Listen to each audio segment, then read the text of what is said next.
Welcome to Gaming Daddies, the podcast where fatherhood meets the digital grind. I'm Tedder, one of your three gaming daddies, and each week the three of us sit down to talk about games we're playing, how we balance game with family life, and the big conversations happening in the gaming world. This week, Xbox Game Pass actually went down. We're going to talk about it along with the most anticipated April and May video games releases, as well as opening our first Pokemon booster pack since 2001. Well, at least for me. I don't know about Chris. Let's see if it was worth the wait. So join us as we roll the chaos on this week's episode of Gaming Daddies.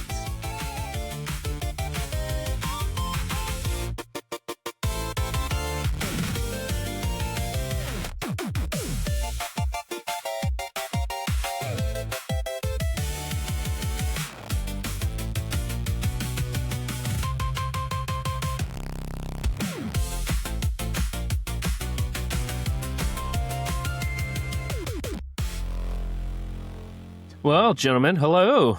Hello. The What's up? The gang's here. We're back. For the So- first time in forever. So, Jay, do you need to be shown around the facilities again? Do you remember? Man, this is all confusing. I don't even know where I am right now. No, it's good to be back. Yeah, how's really life is. been since the last You time know, we it's were okay. back? I mean, been busy with work and stuff and with some family life, but you know, having a little bit of downtime right now. About to listen to a whole bunch of students' videos to determine what bands they're going to be placed in, you know, breaking some hearts. You know, the usual. Yeah. But Part of yeah, we have concerts coming up. Cool. Jazz band concerts on Monday. Our spring concerts are on Tuesday. So very early. Yeah. Very early for us this year. And So, all the directors are matching, Chris. You would love it. yeah. So we have a patriotic theme going on for our spring concerts. All of us are Okay. playing patriotic music and some other stuff. Hmm. So yeah, we're decking out in red, white, and blue. As you should. As you should. Mhm. I love that. I think I actually saw your little concert flyer floating around on the Book of Faces recently. I was like, oh, that's cool. Patriotic Old. concert. Old. I love that. So, Jarrett, how things been going? Man, they've been okay. I mean, Ronan was doing really, really good, and then Jay had to open his mouth one day at lunch, and then he throws up at school, and I have to go get him, and then ever since then, he hasn't been sleeping through the night, so it's all It's Jay's a legitimate conversation. We got into his truck and said, "So how's Ronan doing? He's doing really well now." And you're like, "Oh yeah, he's feeling so much better." And I said, "I don't have any wood to knock on right now," and so that's my fault now because he literally got sick a few hours later. Yep. We had that conversation at like 11:30, and at 2:30, I got the call that said, you have to come pick up your kid. Gosh. I was like, thanks. Nice. So- Nice. Well, that sucks. Speedy recovery for the lad. Oh, yeah. Well, I mean, he was fine. It was, sinuses plus teething plus drainage plus he got out in the sun and got worked up. So, So you're saying he faked it? yeah, he just wanted to come home early from school. You know, he pulled a Fair Ferris Bueller. Yes. God, I'm having some. Jesus. That's exactly what Ronan did. Fair enough. Well, been pretty, I don't know, nothing too exciting going on my end either. A little incident with our child this morning as we're getting ready to go to church and do our church things. Like I told you guys before we started recording, Noah's starting to roll over more and he loves to roll over. So changing him at all, he thinks it's a Mhm. game. Like, let me roll over. And so I'm like, I'll put him back on his back and he'll just start giggling and he'll start rolling over again. So anyway, we're getting ready and we set him in the center of the bed up where our pillows are, and he starts barrel rolling over and he rolled off the bed. Luckily, I mean, he's perfectly fine. Things wrong. He was good within just 30 seconds or so, but that was kind of scary. So that's a first. Mhm. So yeah, other than that, his teeth are like the 8 he has in are starting to become more like showing more, like they're coming in more prominently. Mhm. I think that's been affecting his napping a little bit. We're kind of trying to start to train him to nap longer, like in the afternoon, especially. Like today he had 2.5 hour nap or so. Okay. So we're starting to do that. He just hasn't been meeting his naps the past couple of days, but we've also been super busy too. Like yesterday we went to Old Washington, which is up there in Hope, or near the Hope area, and they had a knife festival there, and it was actually really cool. They like had a demonstration or cutting contest, which if you've never seen a knife cutting contest before, YouTube it and watch it. It's amazing. Like, so they get these guys that are knife makers. They make their own knives essentially, and they have to make it to certain dimensions, and they have to shape the edges and all this stuff. And they use their knives to, like, through a series of tests to test how well it cuts. Like, they'll cut through a thing of 2x4 as quickly as possible. And these guys with a freaking huge knife, like 12-inch knife, like cutting through 2x4 in like 15 seconds. Like, they're just hacking away at it. And then they were doing some other stuff, like they cut a smaller block of wood into as many, smaller pieces as possible that are the same length. And they're cutting bottles of water, and rope, like a thickness of rope. And they had it at a special. The last test I had to do was like a William Tell. And so they had a mannequin head, and then it had a can, like an empty can of like soda or something like that has water in it. And they have to cut the can. And if they can cut through the can, they get X amount of points for it. But if they cut through the can and the bottom half stays on the head, they get extra points for it. And it's pretty cool. So what I had thought was going to be kind of lame, turned out to be pretty cool. So, of course, got home, was hanging out. We had friends visiting from El Dorado. So, watched some knife cutting competitions on YouTube. It was pretty interesting. So, see, there it is. And of course, you took your 9-month-old? Yeah, 9-month-old. He was having a ball. He was having a time. Had some good food truck food. And he had funnel cake for the first time. He loved that. Once he, like, after his first bite, he was like kind of contemplating it. And then once he discovered what it was, he was like, give me more. So it was pretty fun. Yeah. And outside of that, nothing too crazy. Our spring concerts are a week from this coming Tuesday, so that'll be fun. Excited to get that going, and then restart the school year with some marching band next Wednesday. So yeah. Any gaming been done since the last time we've gathered together?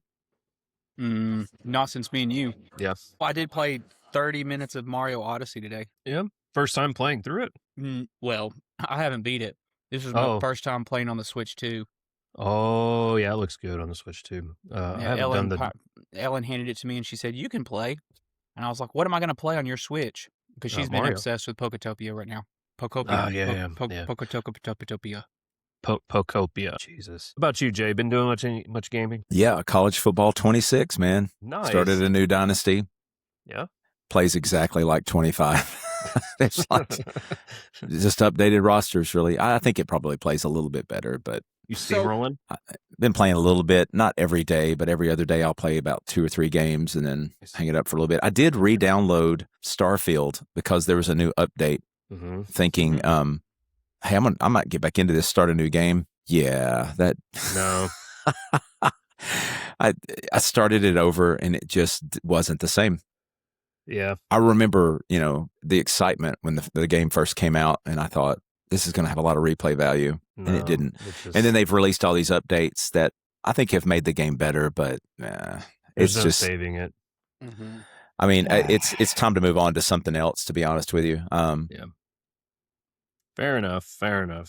That's really all I've had going on is just a little football. So, Jay, when you play the new football game, do you have the expectation or intention that you want it to be different or that you want more of the same? I like the graphics to get better, the gameplay to get better. I want the feel of running the football to be better. That's what I've noticed over the years, is that the passing game has always been mostly accurate, the same. I mean, I don't think it's changed much at all over the years, except for diving catches and some things like that. But the running game has always sucked in most games because you can't, unless you just find a really, really clear lane to run your guy through, you're going to get slammed to the ground. Unless you put, the difficulty level on super easy. And I don't like playing like that. I want a challenge. I want the game to be close, or like if, one of the things I like to do is take a really pitiful team, Kent State, for example, and go, I'm going to try to win as many games as I can with this piece of crap team. There you go. And a lot of times the quarterback is terrible. So passing is going to be awful if you're playing like 1 or 2 teams like Alabama or somebody. You're not going to be able to pass the ball, so you rely on your run game, and you might have a really fat speed demon, as a halfback, but then they can't open any lanes for you, so the running game sucks. But I mean, I do think that it needs to be a little more realistic, as far as you should be able to get some plays off every once in a while. And it is better. I do think the running game is better. Didn't mean to do a deep dive on college football 26, but that's that's all I can say about that. Well, I'm the one that asked. Yeah. Yeah, it would be fun to get back into, or not get back. I mean, I haven't played one in a long time, but like it'd be fun to jump into those types of games. I remember growing up playing John Madden 94 and 95. Those games are so awesome. I think that's the last time I played a football game. Yeah, and like what I miss about college football is the NCAA games that came out a long time ago. And what I miss about those was that every single football team was depicted. I mean, like Harvard and Yale. I mean, you could play as if the football team existed for the most part, you could play that. And then you could also play high school football teams and recruit players. And there was all kinds of neat little scenarios that you could play, like Road to Glory or something. I can't remember what the name of it was, but all that's removed now. You can either play online PvP or you can run a dynasty, and that's kind of it. And I just like to do dynasty. I'll run for probably 8 seasons to see if I can take a no-name team and just see if I can somehow win a national championship with them.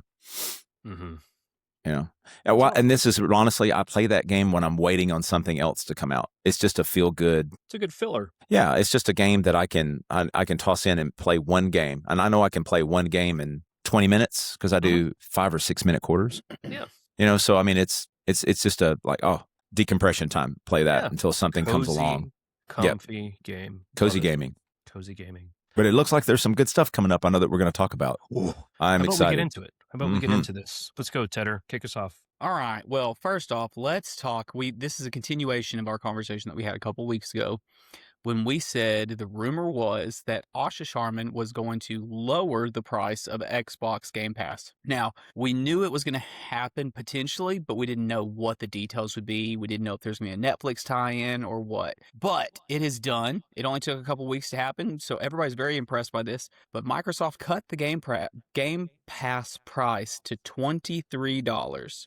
To give some reference, September of last year, it was $20 a month. November, it became $30 a month. Right. Yep. Yeah. But what a random number is $22.99. Well,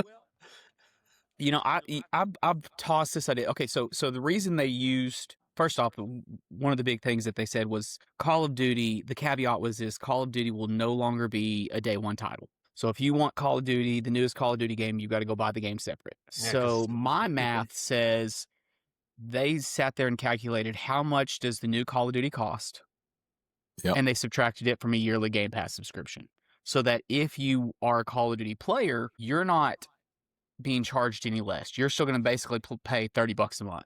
You're going to pay your $23 a month for Game Pass plus your $80 for the game and potentially a skin. It's about $84. So you're not really losing or gaining anything if you're a Call of Duty player. If you're not a Call of Duty player, you're really not missing out here. You're just gaining an extra $7 a month. You're $84 a year. And that's on Ultimate, right? That's for Game Pass Ultimate. That's yeah. So what else do you gain from Ultimate over, like I'm on Essential. So what are we gaining? Ultimate, we have Ultimate here at the house. So Nicole can play games on her Xbox One, which she has. And I can use the same account for my PC for PC Game Pass, which gives me PC games. And I think some Xbox One games. I think it's like a separate catalog, but still I can use the same account. We can't play the same game at the same time, but we can get, so it's almost like you're getting 2 subscriptions for the price of one. So really it's almost like $15.99 a piece. I think that's the big draw there.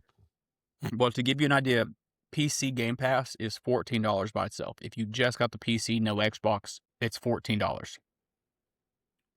So the other, whatever you're paying, would effectively be the Xbox side of it. Now, the other thing is, I don't know what you get with Essential that you don't get with Ultimate, but I do know Ultimate is all the day one stuff. There's another tier that does not give you day one games. So I don't know if that's the Essential tier or whatever tier that is. Your math actually checks out on the price drop. That makes sense. Yeah, it tracks. That's assuming a Call of Duty game is going to cost $80. or whatever number you throw out. So that that does Mhm. track. It's still such a weird number though. Just make it even. Like I have an issue with that, but I also hate when the volume isn't set to an even number or a multiple of 5. But that's just me. So do you gain more games by having premium or ultimate as opposed to essential, or is it the same? All the games are available. You just can't. No. Like I know that the basic model you get like 100 games. The middle model you get like 200 to 300 games, and then the Hmm. ultimate you get like 400 plus games. But I Oh, think and it that's adds EA Play including. too. Yeah. I think that's including the PC games too. Interesting. So Okay. So let's go to Theory Town. What is the? I have thoughts.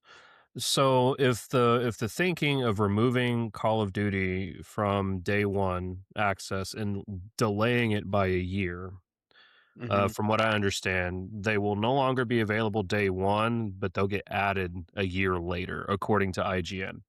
So by eliminating that portion of the costs and downsizing, or not downsizing, but lowering the price, is this because Call of Duty is falling off, or it has not been performing as well as it should have been the past, I don't know, 5 years, let's say, and so this is a way to kind of recoup those costs and to Well, kind of okay. build that back up? Just this last year, doing the math on how much Call of Duty games have sold in the past and how much that last Black Ops game sold, Microsoft reportedly lost $300 million on Xbox sales, Hmm. or at least Call of Duty sales. And a lot of that is because people were getting it for free with Game Pass. Hmm. So it's not a really accurate portrayal of how many copies were sold or how many people played the game, because they can't accurately track how many people played it on Xbox Game Hmm. Pass versus how many people bought it.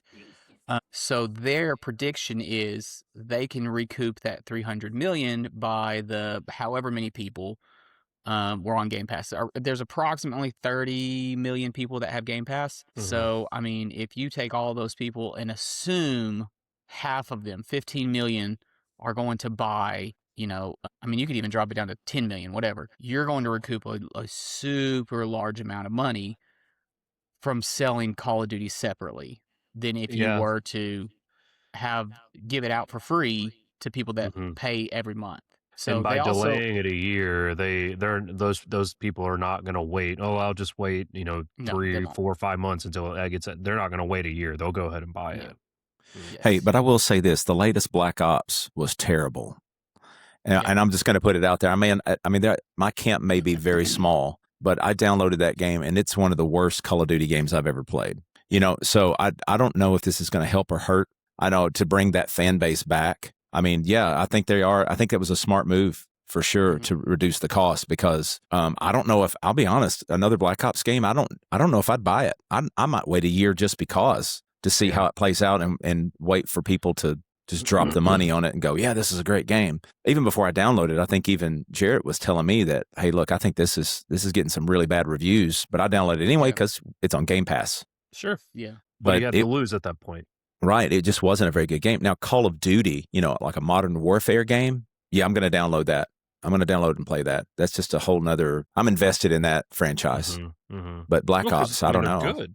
Because they're Yeah, good, but Black Ops is like that sub series of Call of Duty games yeah, is always just so hit it's a and little more miss. niche. Yeah.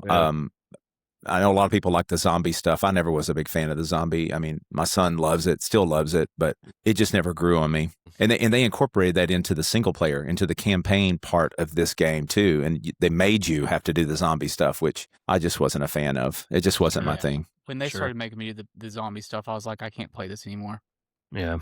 So this actually, this question just kind of came up to my mind, and I don't know if any articles have alluded to this or suggested this or whatnot, because I'll be honest, I haven't read into them that much. But if they're going to be doing this with Call of Duty, which is supposed to be one of their headline AAA games, what's to say that if this works, if they and it starts driving sales back for that franchise, what's to stop them from doing this with other major AAA games that they have at that studio, like Fable or Halo or things like that? When are they going to stop? Are they eventually? are we going to be in a world where they stop putting those titles on Game Pass day one and delay it by a year as well? And that's the question.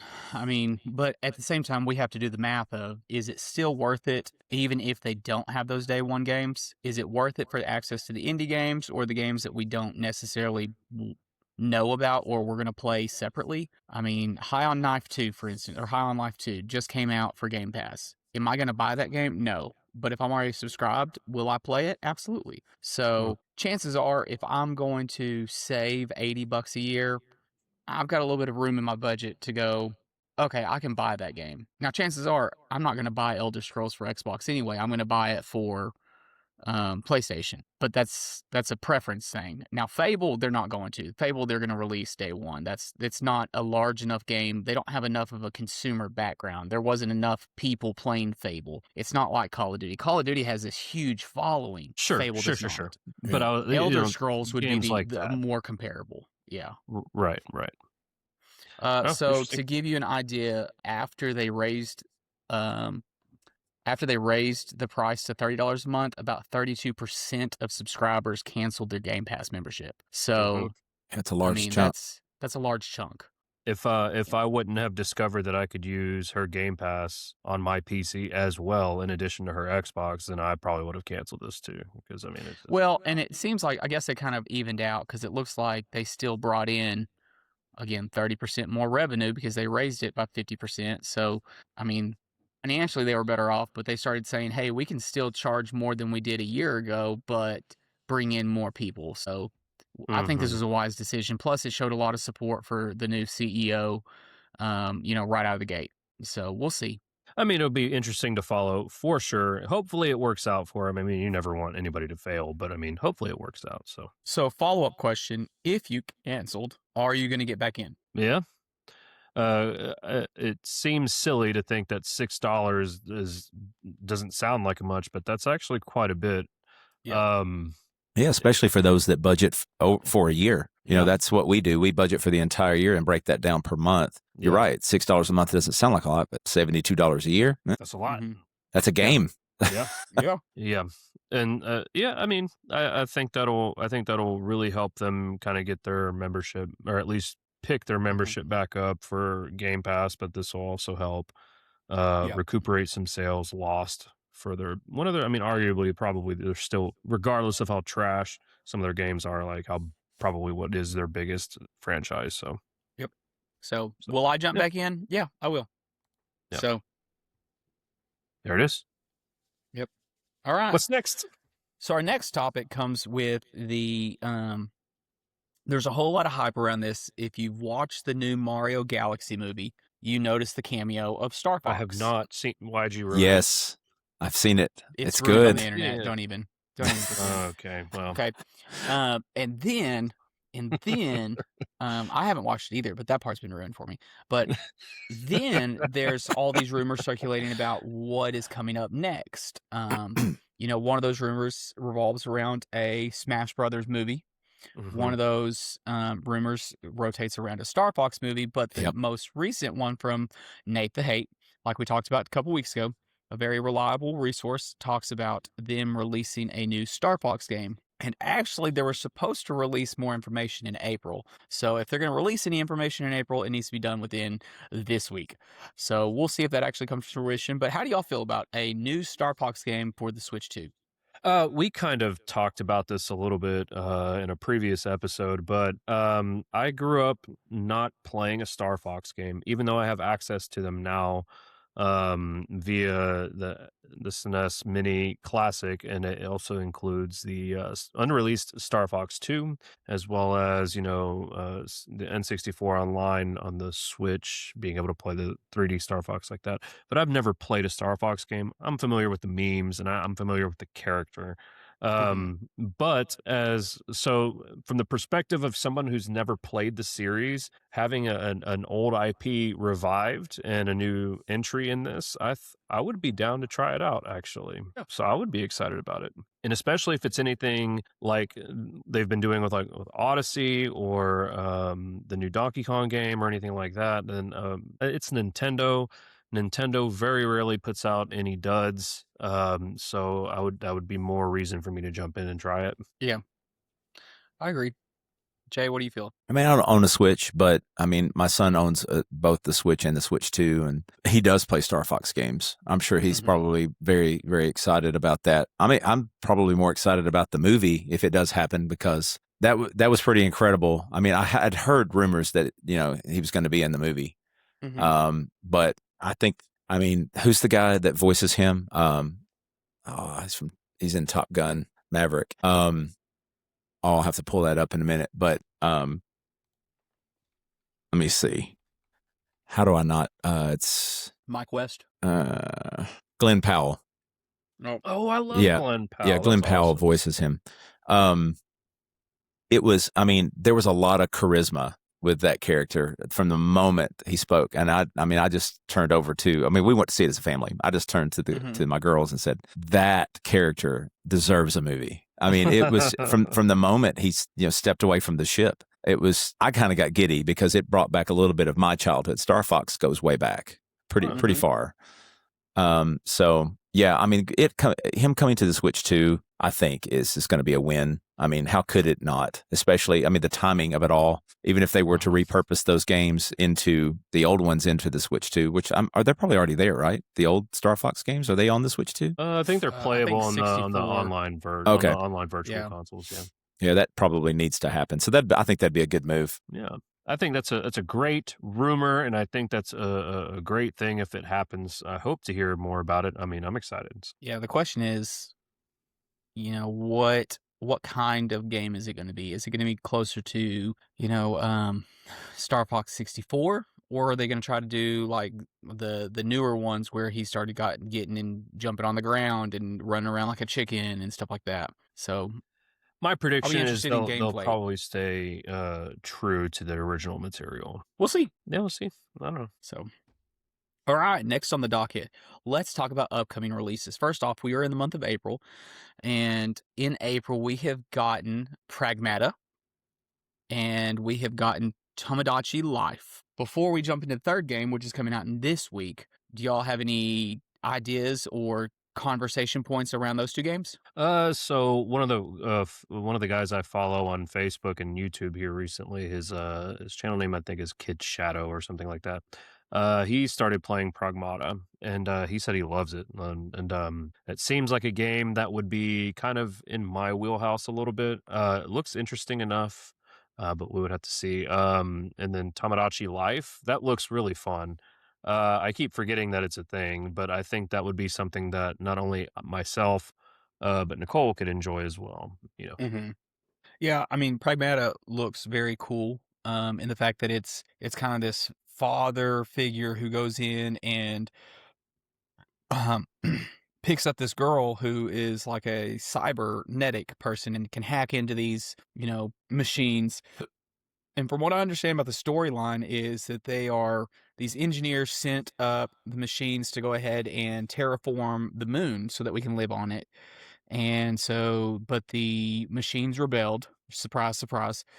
And so there's this cleaning crew that has to go basically take care of it. And he's on the 4th shift of cleaning crew or something like that. So anyway, it looks fun. I just wonder if there's a lot of jump scares to it or horror elements. If there are, then I'm out. If not, then I'm down. It looks like to me now. I haven't played the game yet. I mean, it's still really new, and I mean, it just came out, right? I've seen some gameplay. Hayden brought it to my attention, I think just a few days ago. He says, "Have you seen this game? This looks really good." And immediately after watching 30 seconds of it, I thought, that's Dead Space. That is 100% Dead Space. But with, you know, some modern things with, like right now, I'm kind of looking through some of it while I'm talking to you guys, because I should have done a little more research on this. But Diana, I think is her name. She's like on his back. So he's got abilities and she has abilities, and I guess you can cycle back and forth, which you can use her for certain things. And the gameplay, I mean, like she looks really OP. Yeah. Like she can really do a lot of damage if you use her appropriately. But yeah, from what I understand, she can basically hack into the enemies, and then if you hack into them, you can see their weaknesses. You can, and then he can step in. Yeah, And so what I understand about gameplay too is it's kind of like a rock, paper, scissors of there's depending on the enemy type, they're weak to certain weapons. So you have to use the correct weapon type or you're doing minimal damage. And by using her, not only do you do more damage, but she also reveals what that weakness is. And so you know what weapon to use against them. So it looks like the Diana is riding on the back of Hugh. I think that's his name. Hugh and Diana. It's unique. I'll give it that. Yeah, it reminds me of BioShock, the Big Daddy. Okay. Yeah. Where the little girl rides on Big Daddy. Yeah. I forgot about that game. So yeah, that's Would these be games that you guys try out? I think I would. Pragmata. I don't Game Pass, maybe. I might wait for Game Pass, to be honest with you. This is not going to be. I mean, we've got some games coming up. I know one for sure that I'm buying. But it might be a Game Pass. I mean, because money's a little tight right now. But sure. I mean, it does look fun. Or if it goes on sale, if it drops down to maybe $39, $29 or $39 in the next 3 to 6 months, I could see doing that. It's hard to resist. Or you have your son buy it with his copious amounts of money that he makes, and then you get to play it. Right. Right. It might happen because he's very interested in it. I could see him doing that.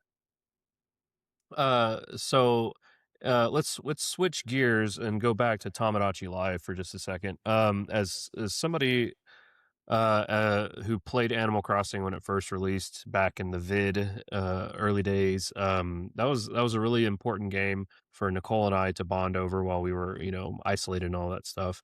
Looking at Tomodachi and doing just a little bit more research into it, this looks like a really, really cool game. Honestly, it's like the marriage of Animal Crossing and The Sims into one. And instead of having random villagers and stuff, you use your Miis and like you take care of them and feed them and build relationships with them and like build stuff for them and all that. I think that's really, really cool. So completely wildly different than Pragmata. Would you ever give Tomodachi Life a try? It does have a demo on the eShop. So personally, I will not play this game.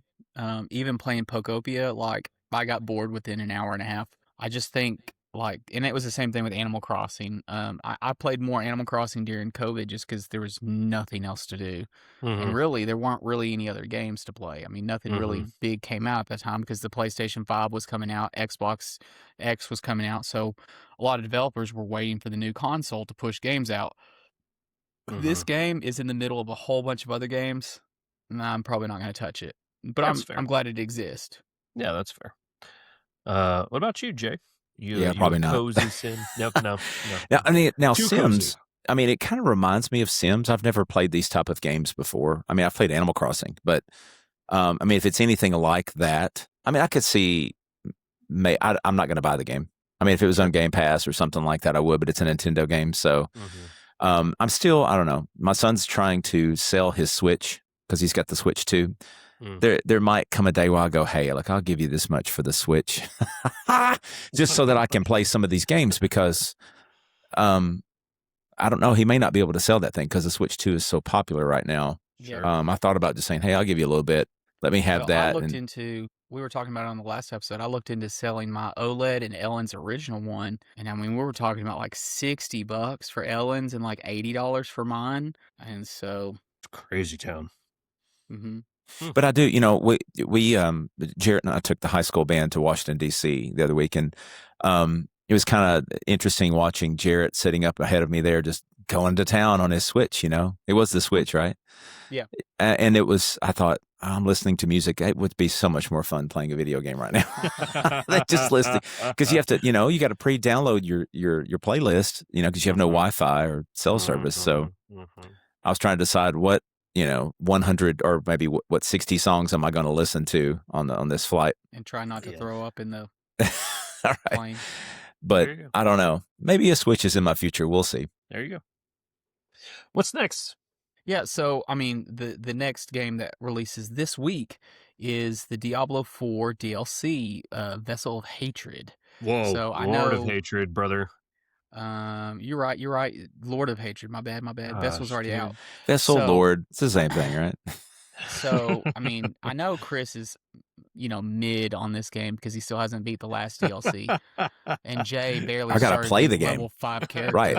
I need to get into it first. I mean, I'm excited that maybe this summer, we can game this out together, maybe start fresh characters. And Well, I'm always down to speed level somebody because this summer I'm already going to have my level 100 character. but we have to all start the same, right? Don't we need to all start level 1 together? We got to do this. Jay, thing I'm from starting scratch. Wednesday. You jump on this train. Oh, Lord. Okay. Maybe. We'll see. If it wasn't for concerts on Tuesday, I would be doing it on Tuesday. Yeah. So do you need the this expansion pack or DLC, whatever it is, is this, you have to beat the game first and then you can play Lord of Hatred? How does that work with these? You can jump right on in with this. There is a level starting, I think it's around 20 to 30, something like that. Okay. So you'd want to be at least level 30-ish to go to the island. Otherwise, everything's going to demolish you. Is this part of Game Pass or is this no, expand? the base game is on Game Pass, so you'd have to buy the DLC separate. Okay.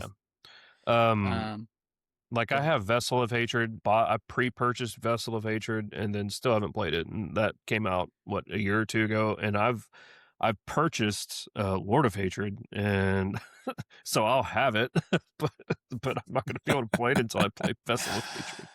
Love that. You got 2 days to play it, Chris. Yeah, you better get her done. Noah, feed yourself. So, I was kind of the same way. It took me a long time to finish Vessel of Hatred. But once I did, it's really good. Now, I will say storyline, you want to at least know the story before you jump in, because it is a continuation of the campaign. So you really do want to do them in order, so you know what's going on, because you kind of get and just to kind of give you some not spoilers, but some ideas about the storyline. So this one is Mephisto is full force. He's taken on the character of one of the deities, which you learn about in Vessels of Hatred. That's why you have to play Vessels of Hatred.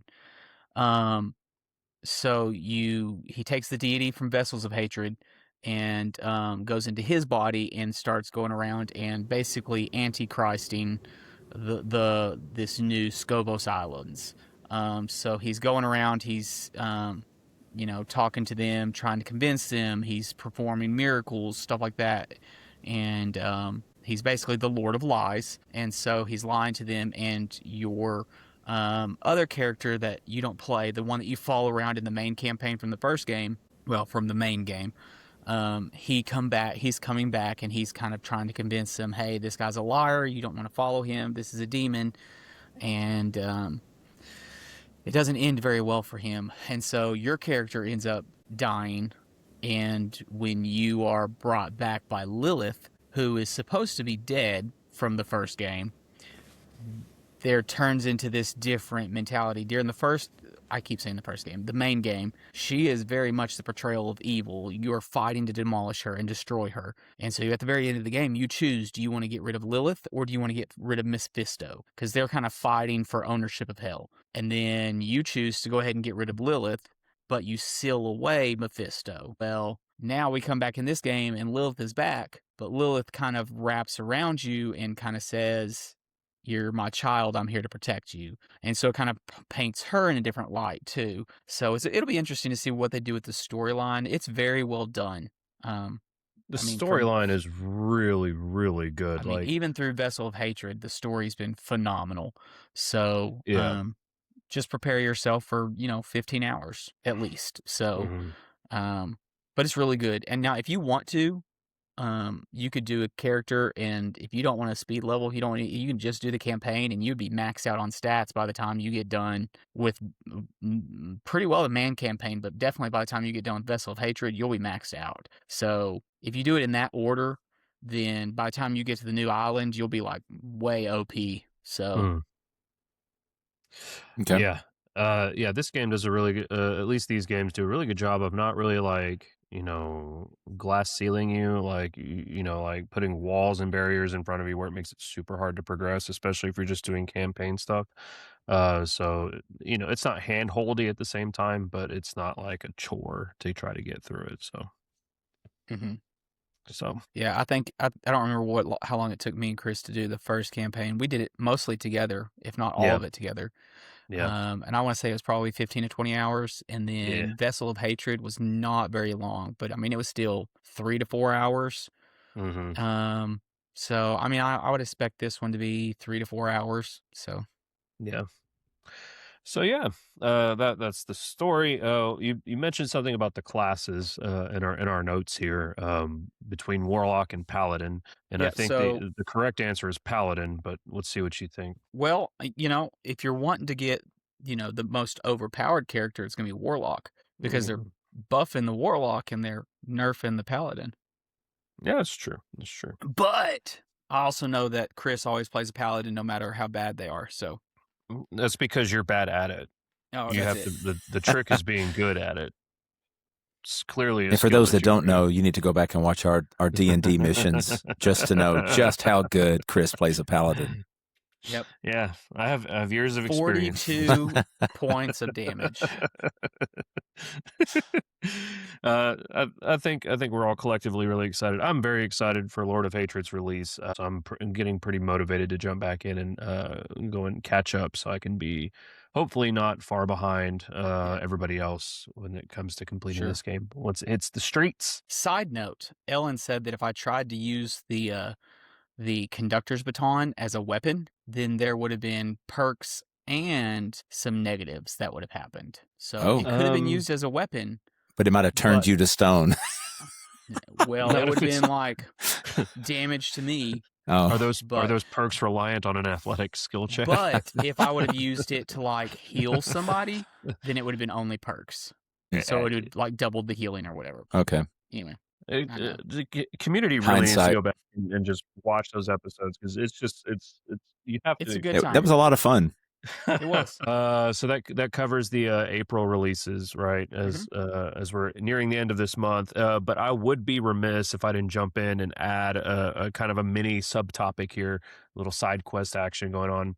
I don't know if you guys are familiar with this, but CinemaCon is a thing that happened recently. Yep. I mainly followed it for the Marvel panel and for the Doomsday news and all that stuff, which is just ridiculous. And don't get me started on Marvel right. news. That's an episode in and of itself. Exactly. Right there. I'm just anyway. I got to stay on task. They also had some major video game news happen there, so I don't know if you've caught any of this or not. But they showed the teaser and the anticipated release date of the Call of Duty movie. Yep. End of June 28 release. So that's a really, really cool thing.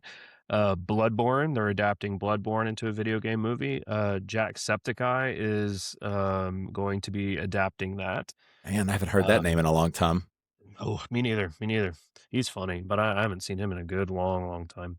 You got some more Mortal Kombat MK2 footage released there, and that's coming out not this coming week, but I believe the next week. So, did you see who's producing the Call of Duty movie?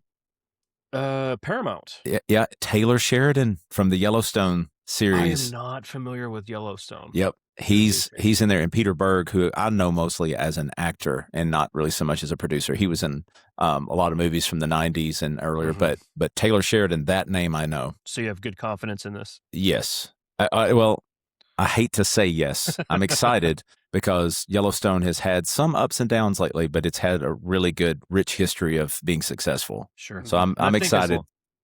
I think as long as it's over the top, like action-y, like the games are, I think we'll be okay. Like, especially like the Modern Warfare series, I think we're gonna be pretty good. Well, I am curious to see if it's going to be a standalone movie or if they're going to try to turn it into a franchise like the games. Because I think for it to hold water, they need to pick the correct type of actors, and I don't know if that's been revealed yet. Have they? No, it's think all just in the infancy. Yeah. We're getting a Helldivers movie. With the director of the Fast and Furious movies, Justin Lin, and of course Jason Momoa is going to be attached to this, and that's slated for the end of the year next year. So we'll see about that. I don't know how I feel about that. Yeah. Street Fighter. They did some more stuff for Street Fighter coming up. I'm really excited. I finally saw the trailer for it, and it looks really cool. It just looks like a fun time. And then they revealed some Sonic the Hedgehog 4 stuff. Introducing, I haven't watched any of the other ones. Dude, they're so good. They're so good. I've watched the first one. They're fun. And that was a long time ago. And Kristen Bell is going to be the voice of Amy Rose, for those of you that are familiar with Sonic lore. And then I want to say they had some special footage of Jim Carrey as Dr. Robotnik coming back. So that's really cool. For Angry Birds really fans, Jim Carrey, or is it the Jim Carrey look-alike?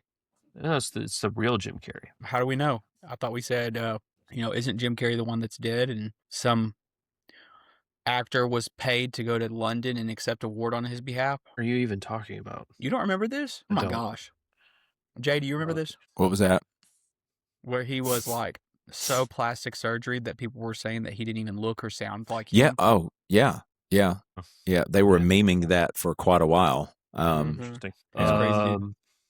Did they reveal something about Resident Evil too? Like a new Resident Evil movie or something? Yeah, so there's a guy, I believe his name is Zach Krager. I forget what he was known for Krager sounds before familiar. this. But he's doing a new Resident Evil movie, like a completely It's the guy that made Weapons, right? He made the Weapons movie. Yeah, I think that was what it was. Famously or infamously remembered for making it a point to tell people that he's never played a Resident Evil game before in his life. That'll win over he refused to play a game. But the movie is supposed to stay true to the lore of the game, and it's not really adapting anything from the game or something weird. It was some weird word salad stuff that he said in an interview, but the footage that was shown at CinemaCon was apparently really good. Did he say anything about Leon Kennedy? There's no Leon, there's none of the major characters from the games are in this movie. Then it's not going to sell. It's not going to sell. I'm saying it right now. Who are you trying to convince? I mean, but apparently the footage that was shown was really good. So we'll see. Again, I liked the Resident Evil movies, despite how cheesy they became. I still liked all those movies, but I don't know about this. For our Angry Birds fans, they did some Angry Birds 3 movie stuff, and they announced their lineup of people. Apparently, the main character is going to be a dad in this one or something. And then they touted Super Mario Galaxy, and we just talked about Resident Evil. And we got our first look at promo material for the Legend of Zelda movie. And from what I saw, it looks beautiful. Yeah, I'm excited for that. If they make Link talk, I'm walking out. Yeah, me too. He may only grunt.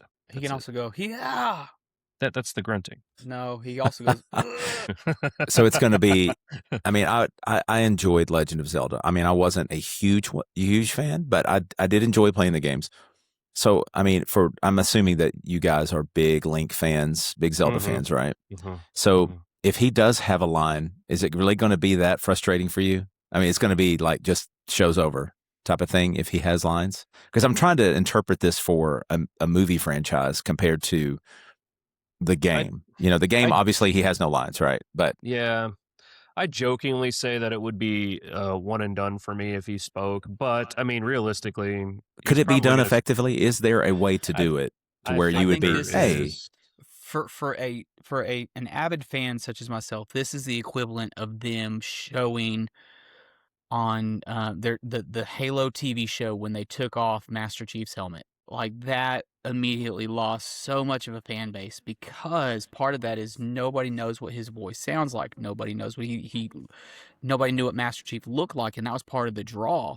And then they made it about the actor and less about Master Chief. So yeah, no, I agree, especially in that example. Halo, it lost it for me. From that moment on, I tried to love that show, and it just kept getting worse for me. So I'm just curious, and this is going to be a movie and not a TV show. There's a lot of money invested in this. I don't know. It's going to be weird. I mean, I guess they were successful with Mario, right? Because Mario never spoke in the games at all. It's a me and Mario, really? But he wasn't never played Mario dropping 64? lines. Yeah, of course I've played Mario. It's a me. Yahoo! He wasn't having full blown. You're rage baiting me. I don't like it. No, but I see what you're saying. I mean, it's more than just grunts and Yahoo. Yeah. He's having full blown conversations. How you make the fan base happy? Don't have Link speak. Have Navi there speaking the entire time. That's exactly right. But only saying, "Hey, look, listen, all that's the dialogue of the movie. That's all you need. Mhm. That's all you need. But that does bring up an interesting point. So you want the of entire movie to be setting. subtitled? Is that what you said? Yes, and you have to Okay. press the button to go. Okay. So this could be a 1 hour movie or a 7 hour movie, depending on how fast you go through the How much more subtitles. interactive do you want it?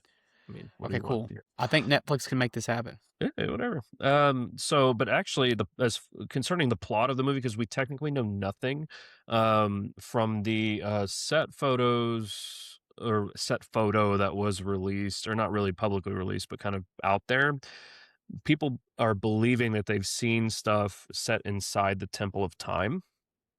So we could be seeing an Ocarina of Time adaptation here. Well, it's definitely in Hyrule because they're going to New Zealand to film. Yeah. And we already know New Zealand has great backdrops for fantasy movies, such as Lord of the Rings. So, I don't know. I have faith. Nintendo's batting 1,000 with their movie franchises right now, so I have faith that this will be done right. So anyways, I just wanted to throw that little CinemaCon tidbit in there. All right, we're running out of time, so I'm going to fly through these May releases. So I'm going to give all 4 of the major releases, and y'all tell me which one you're most excited about, and then I already know which one Jay's going to say. So in May, we have 007 First Light. We have Forza Horizon 6. We have Lego Batman Legacy of the Dark Knight. And we have Yoshi and the Mysterious Book. Jay, go. First choice, First Light. Okay, going with that one. Obviously, we talked about this when we did our 2026 rundown of what's coming up. And I would say Lego Batman is going to be number 2 for me. I want to play both of those games. I haven't played a Lego game in a number of years. Same. I would say, it's probably been 10 years. Maybe not quite that long. I want to say I played them during COVID. I pulled out a lot of games I hadn't played in a while during COVID because I was just so bored. But the Star Wars games, the Lego Star Wars was a big hit for me. But I think I have, there is another Batman, I believe, right? There is another Batman Lego before the Dark Knight. But this one's going to be Dark Knight, right? Well, this is the Gotham series too. So this is like that a completely different franchise. Okay. I don't know much about it, but it sounds very interesting. Yeah. I'm down for those 2. I'm not a race car guy. I mean, a lot of respect for those that love the Forza games because I know they look beautiful. But and then Yoshi, I mean, I'm not going to be able to play that. So not with that attitude. You're right about that, man. You know the combination to his bedroom. You could go take that Switch to it. I just kicked down the door, brother. I own this house. Yeah. All right, Chris, what are your thoughts? Oof. I'm with Jay on that one. I don't really care for Forza. The racing simulator games are too involved for me. And I mean they do look beautiful, but it's not my cup of tea. I'm very, very, very excited to play 007 First Light. And I'm really excited to see how that goes. Lego Batman. I haven't played a Lego game in a very long time. I think the Skywalker Saga, the latest release of the Skywalker Saga, is the last one I played, and it was pretty fun. So I'm excited to do that. And then Yoshi and the Mysterious Book. I love a good Nintendo platformer. I love the Mario games and the Yoshi games and Captain Toad and all those types of things. So of course I want to play this, and then Nicole will be right there with me doing all that stuff. So I'm very, very hyped up for this. This is a good lineup for May. What about you? Well, actually, the last Lego game I played was Lego Horizon, and I played it at your house, Chris, over Christmas break. Nice. But I'm kind of in the same boat. You know, First Light's going to be my first draw, especially if it comes to Game Pass. If I have to pay for it, I'm out. Yeah. Lego Batman, same thing. Yoshi, I mean, obviously we're going to have to pay for that game. Yes. But I think I'm equal on Lego Batman and Yoshi. If I get one of those 2, then I'll be set. So I'm not going to play Forza. I haven't played a racing game. Now, if they come out with another Burnout, I'll play a racing game. Hey, I will Burnout. Definitely. Oh my gosh. That's a good game. I love Burnout. Yep. I think for me, for the 007 game, the fact that the Hitman developers are the ones that are behind this is exciting because you can't just go in guns blazing. Yep. You just can't do that. And there's got to be a lot of stealth and strategy. So yeah, it's going to be sweet. I know this isn't a May release, but it's coming out this summer. Are you boys excited for Assassin's Creed Black Flag Resynced? I probably won't play it. Yes, because I love all of the Assassin's Creed games. I think Black Flag was top 3 or top 4 for me. It was really fun. Oh, Yeah. I agree, but I just jumping back in that game after I've got so many other things to play. Yeah, you're right. I'll probably what I'll use my summer for is Baldur's Gate 3.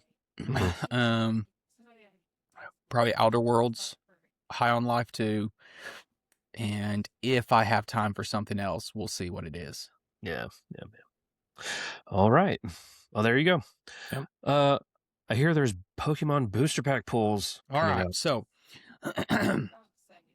these cards are the ones that we're looking for. First off, we're doing the Phantasmal Flames.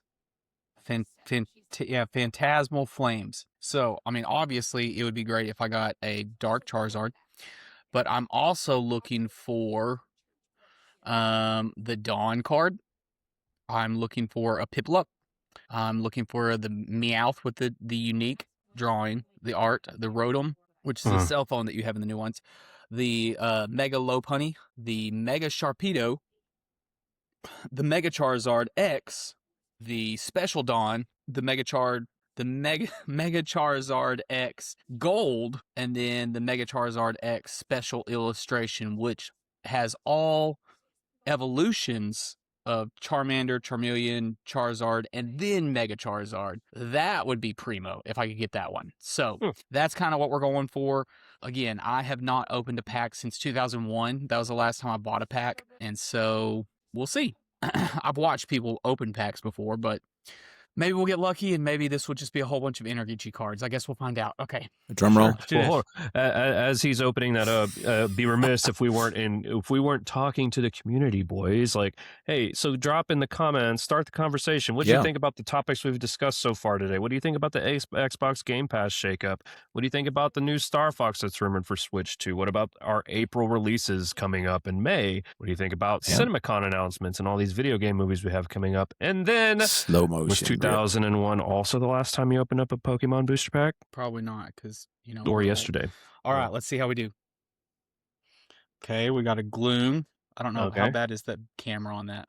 It's a little blurry. Trying. That's the point. Hold on. Right? Let me see if I can get. Okay. All right. A Dugong. There we go. Dugong. Now it's clear. Okay, Jigglypuff. A Jigglypuff. Yes. Darumaka. Don't know that one. There you go. A Battle Cage. This is not going well for me. UFC. Bramblegast. Bramblegast. Okay. This is really not going well for me. Archaludon. Ooh, look shiny at that. Taurus. Shiny. Hey, that's a Paldean Tauros too. Or Taurus. An Ambipom. Yeah. Toxtricity. Toxtricity. Ooh, an Energy. As you should. And a QR code card. Well, okay. No Mega Charizard, but man, I mean, I know these aren't worth much, but these cards aren't bad looking. They're pretty cool. They're pretty swank. Yeah, they're great. Definitely not one of the top 3 cards or top ones that I could have pulled, but sleeve them. Not bad. Thank you, Elliot, for the pool. If anybody else wants to send us some cards, you know how to get a hold of us. Feel free to send it to us. Yeah, we'll mention your name on air. Air, and we'll open it on stream. There we go. Or feel free to donate into the Patreon, which, speaking of the Patreon, we have a new Patreon subscriber. Clay Taylor has decided to join us. Thank you, Clay. Clay, you're the man. Yes. Hopefully we stick around and start growing that a little bit more. I've also sent out the new links to join us on the Discord. The Discord server is up and running, and we will start talking weekly on that server about what our latest episodes are, even if it's a rundown of, hey, this is what we're going to do, this is what we're going to talk about. So if you would like a heads up on what episodes are going to look like, then join us over there. We will be posting on that more frequently. All right. Any other information, guys? I think we're Gucci. All right. Well, let's go ahead and close out. Thanks for hanging out with us today on today's episode of Gaming Daddies. Don't forget you can catch the audio version of the podcast on Spotify, Apple Podcasts, or wherever you get your podcasts. And if you want the full video version, head over to youtube.com/@GamingDaddies and join the fun. If you'd like to support the show and help us take it to the next level, consider joining our Patreon at patreon.com/GamingDaddies. Big shout out to our amazing supporters, Sean Donahue and Clay Taylor. Yes. You all keep this going, and we couldn't do it without you. Until next time, this has been Gaming Daddies, and we'll see you in the game. I'm so happy the family's back together. Yes. Yeah. At least for this week. All right. Let's start. Peace out. Deuces, guys.